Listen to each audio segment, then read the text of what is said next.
Finally চলে এসেছি আজকে নতুন একটি রেসিপি নিয়ে। আজকে আমি করে দেখাবো লাউ চিংড়ি।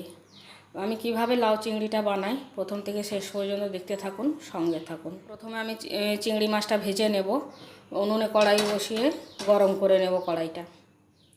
কড়াই গরম হয়ে গেছে, এবার ওতে দিয়ে দেবো সরষের তেল।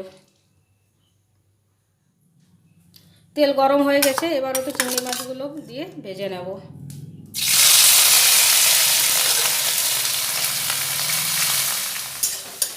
নাড়াচাড়া করে নেব। এবার ওতে দিয়ে দেব নুন। নুনটা যে যার স্বাদ মতো দেবেন। আর দিয়ে দেব হলুদ গুঁড়ো।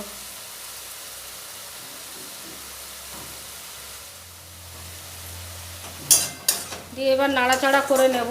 নাড়াচাড়া করে লাল লাল করে চিংড়ি মাছগুলো ভেজে নেব। চিংড়ি মাছগুলো লাল লাল করে ভাজা হয়ে গেছে, এবারে তুলে নেব।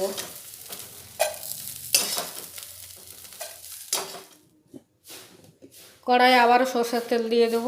দিয়ে তেলটা ভালোভাবে গরম করে নেব। তেলটা ভালোভাবে গরম হয়ে গেছে, এবার ওতে দিয়ে দেবো একটা শুকনো লঙ্কা, 2 টুকরো করে নিয়েছি।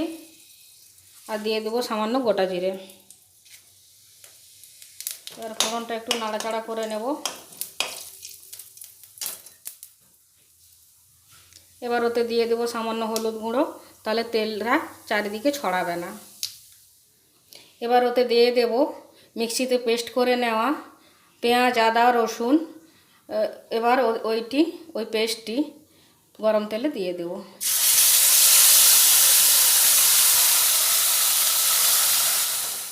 মশলাটা 1 মিনিট একটু নাড়াচাড়া করে নেব, যাতে আদা রসুনের কাঁচা গন্ধটা চলে যায়। আদা রসুনের কাঁচা গন্ধটা চলে গেছে, এবার ওতে দিয়ে দেব নুন। নুনটা যে যার স্বাদ মতো দেবেন। হলুদ গুঁড়ো,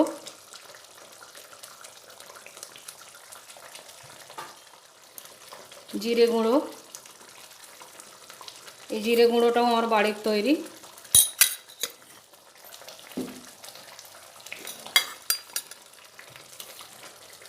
ধনে গুঁড়ো, এই ধনে গুঁড়োটাও আমি বাড়িতে বানিয়েছি। ঝাল লঙ্কার গুঁড়ো।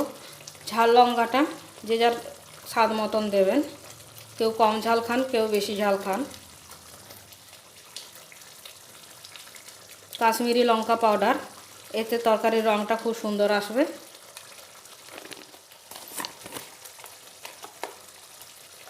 আর দেবো গরম মশলার গুঁড়ো। এই গরম মশলাটাও আমি বাড়িতে বানিয়েছি।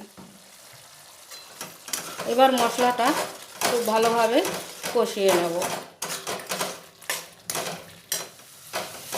মশলাটা খুব ভালোভাবে কষানো হয়ে গেছে, মশলা থেকে তেলও ছেড়ে দিয়েছে। এবার ওতে কেটে খুব ভালোভাবে এইভাবে কেটে নিয়েছি, কেটে খুব ভালোভাবে ধুয়ে নেওয়া লাউ দিয়ে দেব।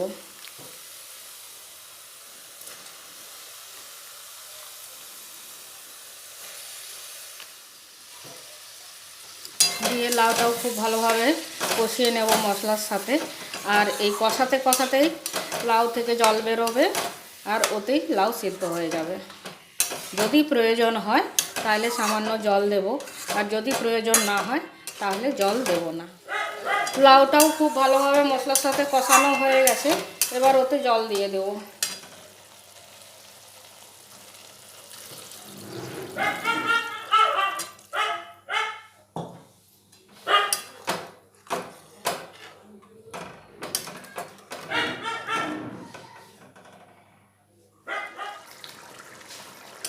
তরকারিটা হয়ে গেছে, আর লাউগুলোও খুব ভালোভাবে সিদ্ধ হয়ে গেছে। এবার ওতে দিয়ে দেব ভেজে রাখা চিংড়ি মাছ।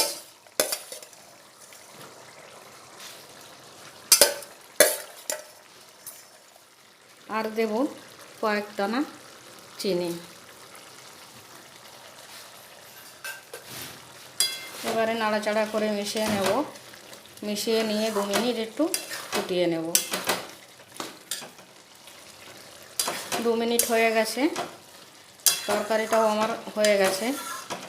যদি রেসিপিটি ভালো লাগে তাহলে একবার বাড়িতে বানিয়ে দেখবেন, খেতে খুব ভালো লাগবে।